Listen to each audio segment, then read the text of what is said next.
Hoy vamos a tratar de entender cómo se le devuelve la identidad a un cuerpo. Tengo el gran privilegio de estar con un antropólogo que cuando era muy joven trabajó en el equipo del fiscal Estracera durante el juicio de las juntas. Luego fue parte casi desde los comienzos del equipo argentino de antropología forense, un equipo que tuvo y tiene un rol clave en la identificación de los cuerpos de los desaparecidos durante la última dictadura militar, de la identificación de los caídos en Malvinas, entre muchos otros hechos traumáticos y por supuesto muy relevantes, no solo de la Argentina, sino del mundo. Estoy con Carlos Maco Somigliana. Bienvenido, Carlos. Muchas gracias. Aquí en Conversaciones nos gusta arrancar con una consulta que es, ¿qué te trajo hasta acá? Bueno, entiendo que un poco tu introducción explica qué me trajo hasta acá. Hubo, si uno lo piensa en términos acumulativos, hubo un encuentro con un tema y una fascinación por ese tema y una necesidad de trabajar en ese tema y de resolverlo cuando se puede. Ese, ese, ese impulso es el que hoy me trajo hasta acá. ¿Qué edad tenías cuando empezaste a trabajar, a colaborar dentro del equipo de Estracera? 24 años. Eras joven. Sí. ¿Qué rol tuviste dentro de ese equipo y cómo te marcó esa experiencia para todo lo que vino después? Yo tengo una especie de inconveniente para explicar esto porque hablo desde mí, pero de todo lo que voy a hablar formaba parte de un equipo. Y entonces hay que ser muy cuidadoso para no acaparar y mantener siempre la perspectiva de que era un grupo de gente que se complementaba, que trabajaba uno al lado del otro, sin jerarquías, y que llevamos adelante un trabajo fenomenal, que ahora te voy a explicar, pero en el que no había personajes, éramos todos, digamos, iguales.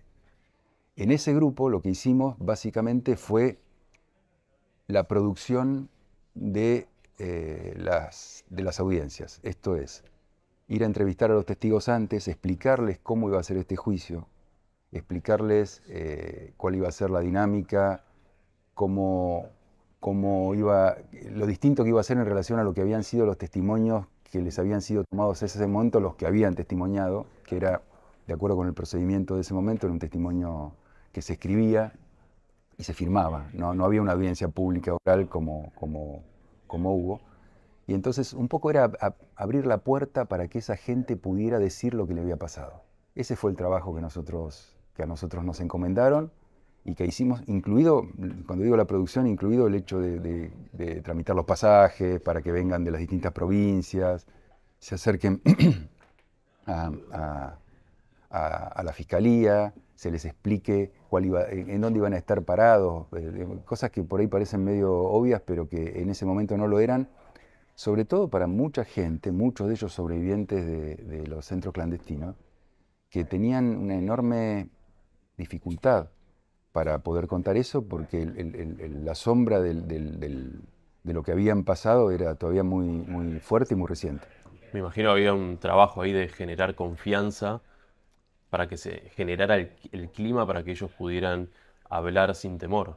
Un poco eso y también que supieran que había en el momento de la audiencia, imagínate que el testigo estaba de espaldas al público, tenía enfrente 6 jueces que no conocía, tenía a su derecha el pupitre de las defensas que estaban permanentemente tratando de buscar dónde meter baza.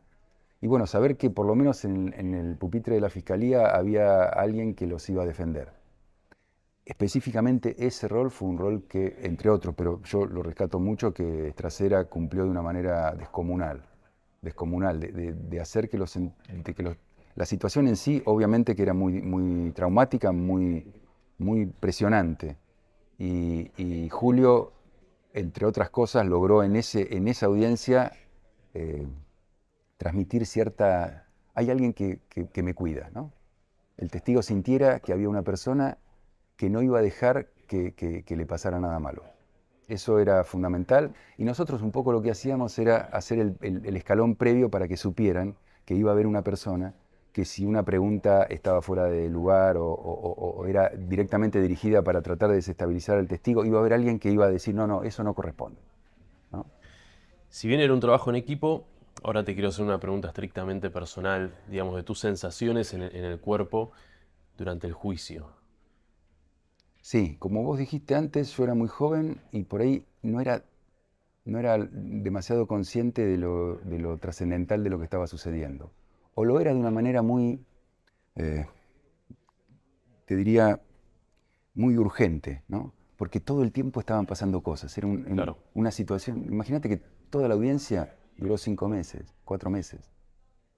Entonces eran días que empezaban a las 8 de la mañana y capaz terminaban a las 3 de la mañana el día siguiente y al otro día a las 8 de la mañana de vuelta, sábado trabajar, domingo trabajar. Fue como una especie de, yo a veces jorobo y digo como una especie de gran hermano, porque prácticamente vivíamos ahí.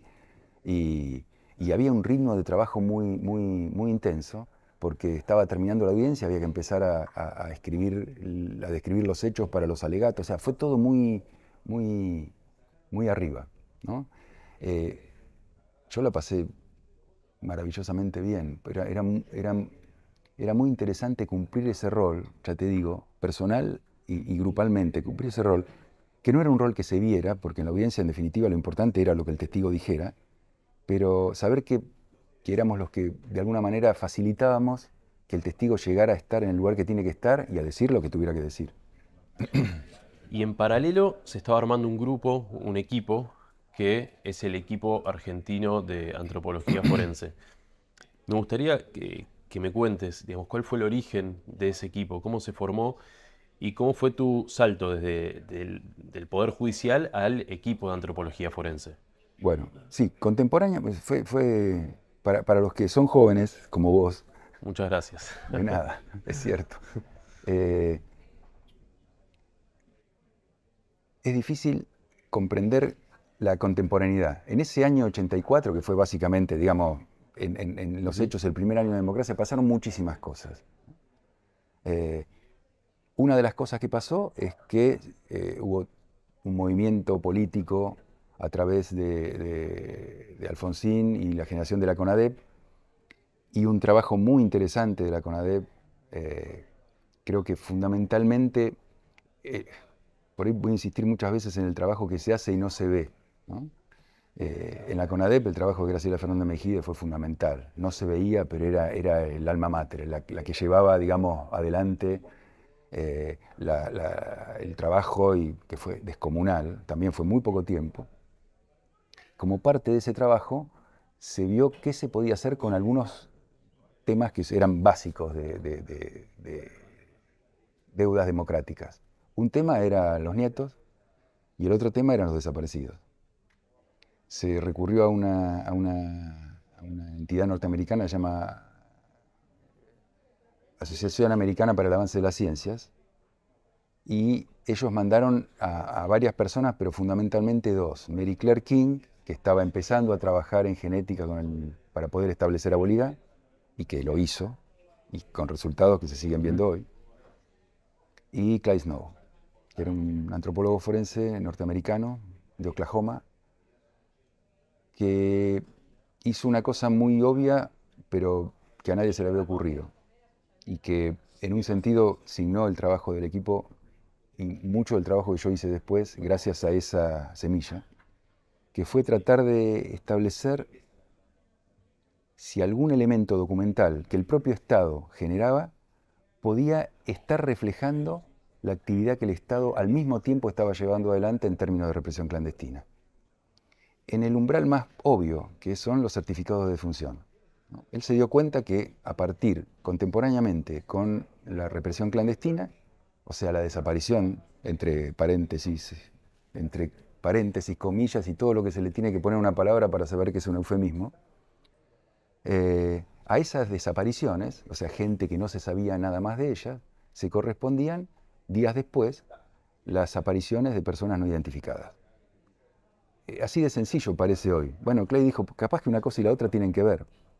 Y, y en base a ese eje fue que se empezó a desarrollar una investigación que te permitía llegar a un punto en el que vos suponías que por razones diversas en cada caso, una persona determinada que había desaparecido, o sea que no se sabía qué había pasado con ella desde una fecha determinada, podía ser una persona sin identidad que había aparecido, no importan las circunstancias, pero de alguna manera te permitía vincular una y otra cosa en términos hipotéticos.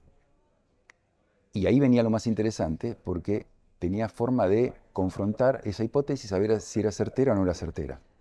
La forma era recurrir al trabajo arqueológico para hacer la recuperación como corresponde.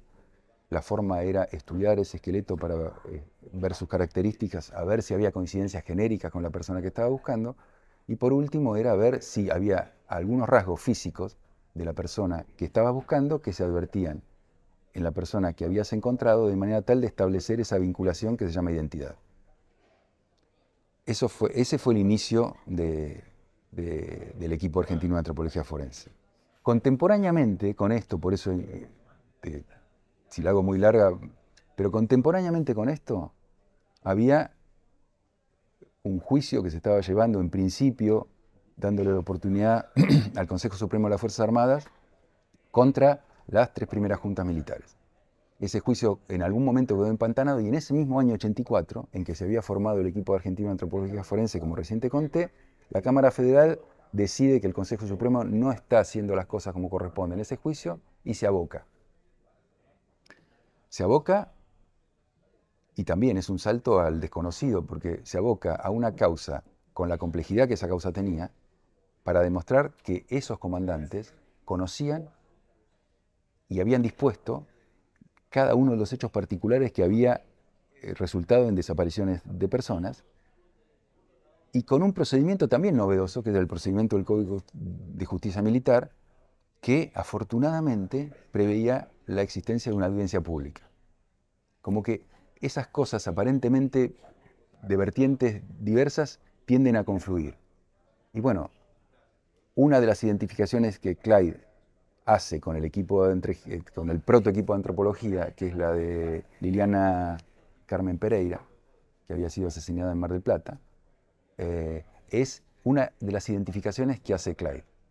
Y es la identificación por la que va a declarar en el juicio de las juntas. Hay una foto muy famosa donde Clyde está explicándole al tribunal, ahí se ve de fondo una diapositiva, un cráneo, y él explica las lesiones que Liliana Carmen Pereira tenía, explica por qué sabe que era Liliana Carmen Pereira y cómo había muerto Liliana Carmen Pereira. Entonces, esos caminos se juntan ahí.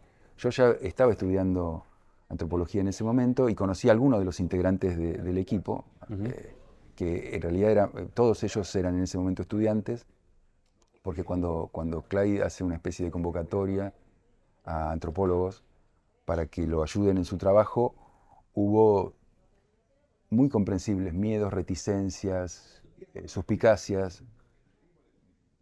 Sería muy largo enumerar todas las cosas que hicieron que los que ya estaban graduados no quisieran o no pudieran comprometerse y que tuviera que recurrir a estudiantes. Y bueno, ese es un poco el origen de esta vorágine. Y muy interesante el trabajo que hacían en un momento donde, corregime si me equivoco, pero no había, digamos, no estaba la herramienta de comparación genética, ¿no? Entonces era como una especie de construcción, digamos, ladrillo a ladrillo, de un testimonio, una prueba documental, el lugar donde se encontró el cuerpo, el conocimiento general del momento histórico. Es que, bueno, visto en retrospectiva, uno tiende a pensar que por suerte las cosas se dieron de esta manera y no de otra, ¿no? Porque efectivamente yo no había mencionado, porque todavía no existía la posibilidad de hacer comparación genética, y eso generaba mucha dificultad al trabajo, pero también te obligaba a revisar todos los elementos contextuales que pudieran Claro. haber. Porque vos sabías que en esos elementos contextuales no había quizá respuesta específica para una pregunta específica, pero había muchos tramos que iban a permitir responder algunas. ¿Cuáles? Primero las más sencillas, obviamente, porque tus herramientas en ese momento las estabas haciendo y eran muy rudimentarias. Tus herramientas te permitían advertir esta relación que se llama identidad en casos muy evidentes. ¿Qué quiero decir? En casos de personas que tuvieran rasgos físicos muy notorios al momento de su desaparición. Una pierna más corta que otra, una cirugía compleja. Esos eran los únicos casos en los que vos podías usar esa herramienta todavía rudimentaria y llegar de la duda de la identidad a la certeza de la identidad. Eran muy pocos casos y efectivamente la herramienta todavía era muy rudimentaria, lo que implicaba también pedir cosas que muy difícilmente conseguías.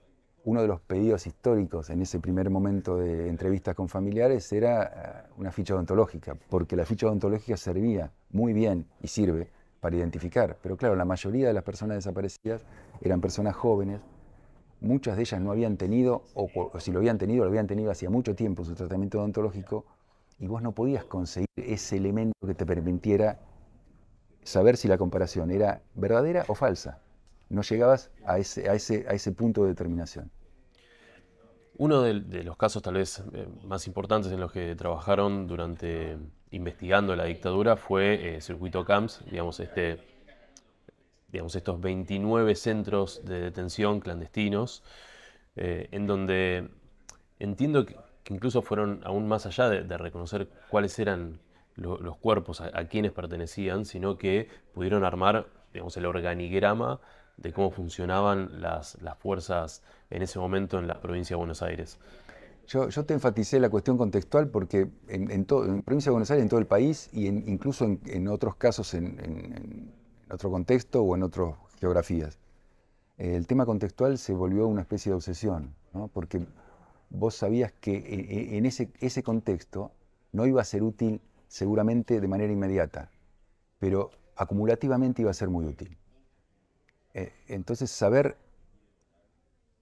en realidad lo que vos querías hacer era reconstruir un momento de oscuridad.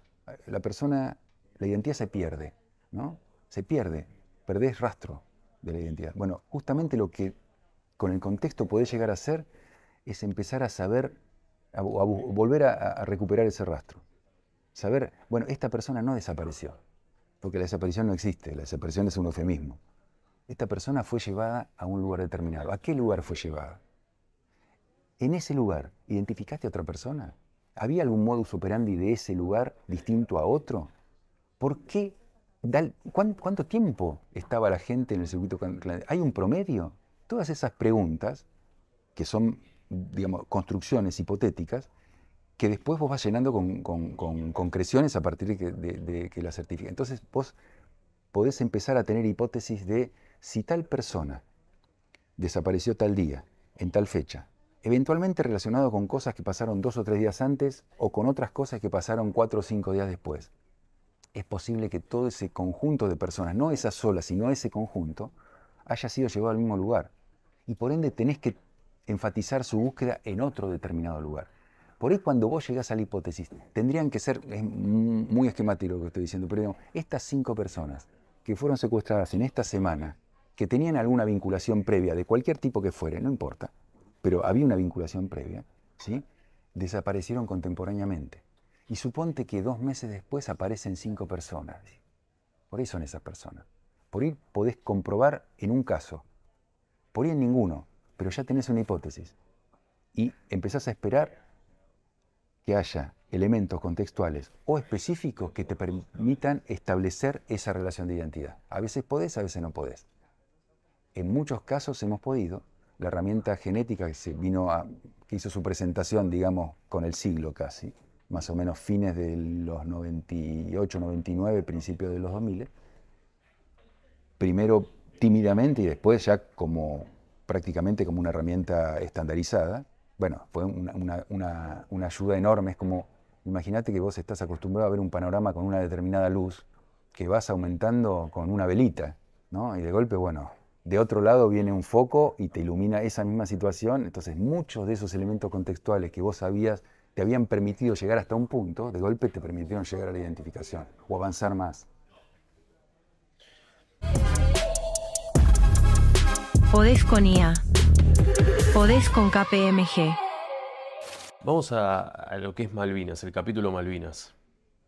Ahí hubo una persona muy importante que fue Geoffrey Cardoso, digamos que fue un coronel británico que lo mandó el Ministerio de Defensa británico a las Malvinas a, digamos, a recoger toda la información disponible sobre los soldados caídos y enterrarlos en un sitio que fue el cementerio de Darwin.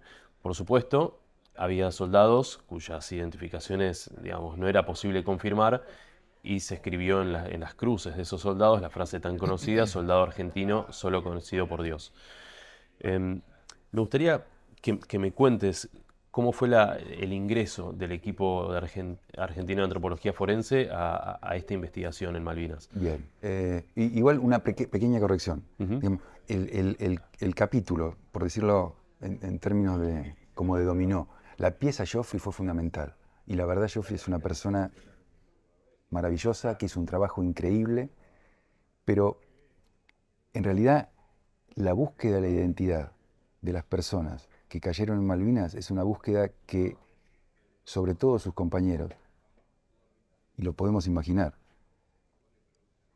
llevaron como reivindicación desde el principio, desde que volvieron de Malvinas, desde que volvieron de Malvinas, de vuelta acá, de vuelta al Latillo, que sos muy joven, pero volvieron de Malvinas escondidos, volvieron de Malvinas diciéndole lo que no tenían que decir, y vivieron muchos años con esa presión de no poder hacer nada y saber lo que tenían que hacer, porque ellos se seguían encontrando con las familias de los soldados que no estaban identificados. Y les contaban hasta dónde los habían visto. De vuelta eso de llegar a un límite en el que ya no sabes cómo sigue la cosa. Entonces, eso fue una larguísima reivindicación que todos los que estuvieron en Malvinas y muchos que no estuvieron en Malvinas, pero que lo sentían como una deuda, fue arrastrando, se fue arrastrando. Geoffrey llega a Malvinas, en realidad, Geoffrey era después de la guerra, porque él era especialista en estrés postraumático. En rigor, también es bastante interesante el cuento, porque él llega para hacerse cargo del estrés postraumático de las tropas británicas. Pero se dan cuenta que hay otro tipo de estrés, mucho más complejo, que no había nadie que se pudiera hacer cargo, y por eso le dan la tarea a Geoffrey, que la hace de una manera excelente. Geoffrey lo que hace básicamente es recolectar los muertos, soldados argentinos muertos, que estaban diseminados en distintas fosas relacionadas con las batallas. Algunos habían sido llevados a Puerto Argentino, donde había un cementerio, otros habían sido enterrados en una fosa muy grande en Darwin, donde fue la primera batalla. Y fijarse entre sus pertenencias para establecer la identidad de algunos. Hizo un gran trabajo, fue muy prolijo, se documentó muy bien y consiguió darle la identidad a prácticamente la mitad de esos soldados, lo cual significa que la otra mitad estaba sin identidad. Esto era algo que se sabía, hubo un encuentro entre Julio Haro y Geoffrey y otros combatientes, pero sobre todo Julio es un excombatiente que vive en Mar del Plata. Y digamos que esa onda que venía de, bueno, ¿por qué no saber? ¿Por qué no? Se chocó con nosotros, ¿no? O nos chocamos. Porque el discurso nuestro desde los primeros intentos, te estoy hablando por ahí los primeros intentos, años 85, 86, quiere decir todavía no había posibilidad de hacer comparación genética, lo cual conlleva que era muy difícil hacer ese trabajo de identificación en esas condiciones. Aparte que las condiciones políticas, que en este caso son, como siempre, fundamentales, no estaban dadas, pero a medida que nosotros conseguimos diseñar una herramienta de identificación mucho más eficiente, con la incorporación del ADN, ese viejo problema de Malvinas empezó a ser un problema soluble. Realmente se podía hacer un proceso de identificación en Malvinas de una manera eficiente, corta, satisfaciendo todos los problemas o muchos de los problemas de política internacional que esto traía aparejado. Y bueno, también de vuelta, las fichas tardaron en acomodarse porque había cuestiones relacionadas con política internacional que nos excedían muchísimo. Y lo que nosotros hicimos desde el principio es decir, bueno, este es un tema técnicamente factible. Desde el principio me refiero ya entrando los 2000. Es un tema factible. Los que se tienen que poner de acuerdo son los que se tienen que poner de acuerdo. Eso también llevó mucho tiempo. Y finalmente en el año 2017 se pudo hacer el viaje. Lo que se hizo, porque obviamente en este y en todos los casos, el tema del respeto con el cuerpo de las personas muertas es fundamental. Lo que se hizo fue hacer exhumaciones e inhumaciones diarias. No quedaba ninguno de los cuerpos quedaba de un día para otro. Se sacaba, se revisaba, se documentaba, se sacaba una pequeña muestra de hueso y se volvía a poner en el mismo sitio. Esto involucró exclusivamente a los soldados que no habían sido identificados por Joffrey, entonces eran esos soldados cuyas cruces rezaban soldado argentino solo conocido por Dios. Se sacaron 123 personas, muestras de personas, y hoy quedan 4 por identificar. Todas las otras pudieron ser identificadas por comparación con las muestras de los familiares de personas que se sabía que faltaban a partir del conflicto de Malvinas.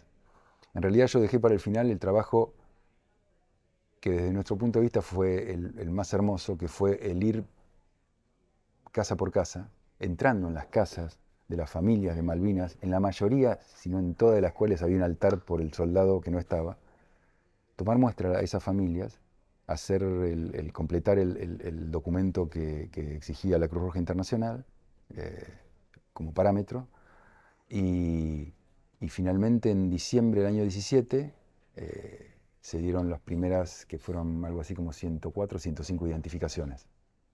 Y comunicación de esas identificaciones, volviendo a las casas, o muchas veces concentrando para dar rápidamente la noticia a las familias en Buenos Aires, en Resistencia, en Tucumán, en los distintos lugares donde había familiares de... ¿Iban personalmente ustedes a las casas? Sí, claro. ¿Y qué les pedían a los familiares? ¿Tenían que tomar una muestra de sangre? Lo que se les pedía en un contexto muy documentado, que eso fue una exigencia que introdujo la Cruz Roja, que no lo dije, pero bueno, el trabajo de la Cruz Roja también fue fundamental para acercar a las partes, y que se pusieran de acuerdo sobre la forma en que esto se iba a hacer y cómo se iba a documentar cada uno de los pasos. O sea, había un protocolo para encarar a las familias. Exactamente, y en el protocolo era muy importante porque... Tampoco lo dije, pero bueno, aprovecho ahora para decirlo. Sacar una muestra de sangre, en cualquier contexto, implica generar una expectativa. Y hay que ser muy cuidadoso de esa expectativa que se genera. Imagínate que nosotros empezamos a sacar muestras en el año 2012, 5 años antes de que se dieran las condiciones. A la familia lo que había que explicarle es que esa muestra de sangre se iba a resguardar, se iba a secuenciar, y que esa secuencia que permitiría la identificación se iba a guardar hasta el momento en que se pudiera hacer la otra parte. ¿Sí? Era muy importante que eso quedara claro. Que así como se estaba sacando esa muestra de sangre, cuando todavía las condiciones políticas no estaban, las condiciones técnicas para hacer el trabajo ya estaban dadas. Por eso se le sacaba esa muestra de sangre. Y que cuando si hubiera posibilidades de hacer ese viaje y de hacer esa toma de muestras y de eventualmente comparar y eventualmente identificar, la primera persona que se iba a enterar era esa familia, ¿no? Eso era lo que se decía en cada una de esas entrevistas. ¿Te tocó ir a contarle a algún familiar de algún caído en Malvinas que habían identificado el cuerpo de su hijo, de su hermano? Muchas veces, muchas veces. Cuando antes de entrar a cámara vos me decías qué lindo trabajo, es hermoso, y esa parte del trabajo es lo más hermoso que hay. Es llegar con una respuesta, como ser un cartero. Llegar con una respuesta que esa familia está esperando hace mucho tiempo, muchísimo tiempo. Y como hay en la mayoría de los casos, si no en todos, es complejo simplificar todos los casos, pero lo que vos ves es una necesidad de duelo que está chocando con algo que no le permite consolidarse. Y vos ves el alivio que no es inmediato porque es muy traumático.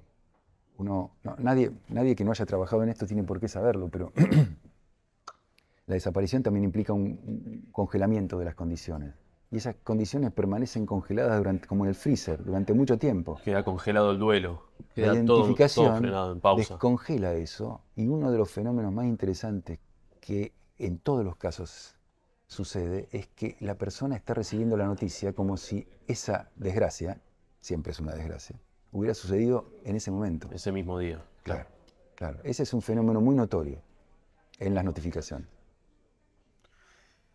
Me imagino que como investigador hay un momento en el que te das cuenta, por los estudios que te entregan y por todos los testimonios que vos tomaste, que un cuerpo coincide con determinada identidad, que un cuerpo pertenece a determinada persona.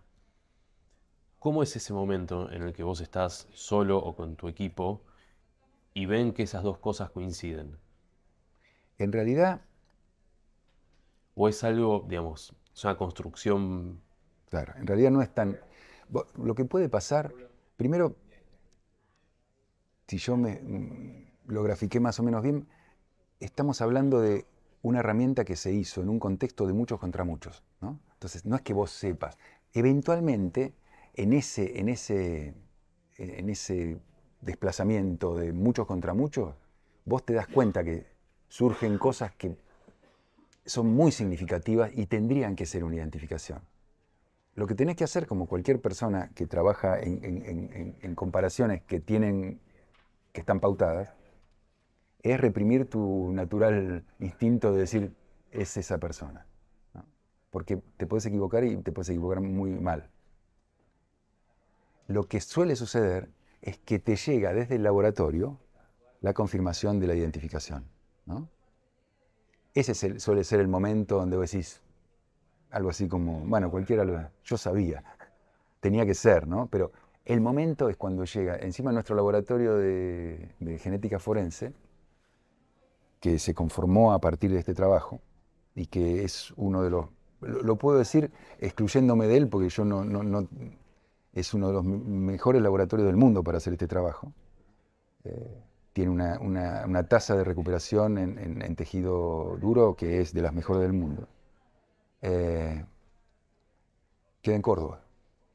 Hay que mandar, por distintos motivos, que hay que mandar la muestra con la cadena de custodia hasta Córdoba, hay que secuenciar, uno está acá esperando, pregunta cada tanto, como, bueno, todos somos ansiosos. Che, falta mucho para... Totalmente. No, bueno, hay intercambios más o menos amistosos, a veces no muy amistosos, y bueno, y finalmente llega la confirmación. Cuando llega la confirmación es el momento en que lo sabes.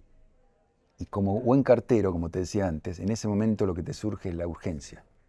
La urgencia por transmitir eso a quien realmente tiene que recibir esa información.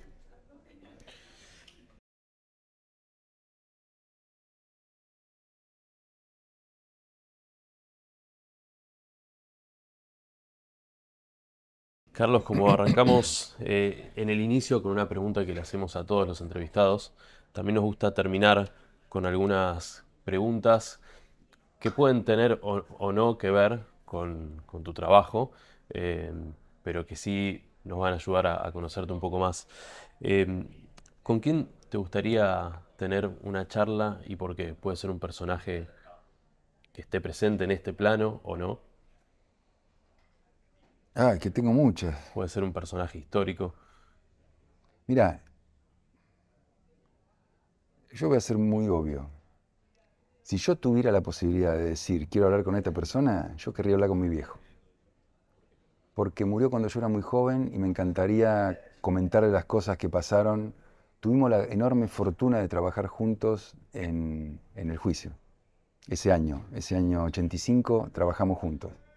Y él falleció un par de años después y como que hay muchas cosas que en ese momento eran, recién se estaban empezando a manifestar o ni siquiera se habían manifestado y que después aparecieron, ¿no? Me encantaría poder hablar de eso. ¿Qué crees que te diría sobre tu trabajo? Ah, eso ya es demasiada... No sé, yo tuve la suerte de tener una muy buena relación con él y me hubiera ayudado mucho mantener ese diálogo. No pude hacer. No sé qué me diría, pero seguro que me ayudaría. ¿Un libro o una película que te marcó para siempre? Ah, un libro. El idiota, de Dostoyevsky.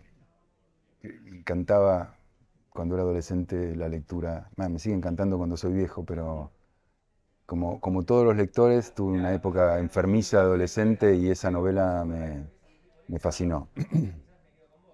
También un libro que leí mucho después y que me pareció apasionante en términos históricos es Una temporada en el quinto piso de Torres. Pero tengo muchos. ¿Hasta qué hora tenemos para que...? Tenemos que ir cerrando. ¿Cuál era la otra? Lamentablemente, esta era la última pregunta. Bueno. Te agradezco muchísimo por haber venido. Ah, la película. Podía ser libro o película, pero podés agregar una película. Tendría que pensar, porque son demasiadas, pero no sé. 2001. ¿2001? Sí, 2001. Bien. Bueno, me gustó a mí también. Bueno. Gracias por venir a conversar aquí a la redacción. Gracias, me sentí muy cómodo, así que gracias a vos. Gracias por tu tiempo.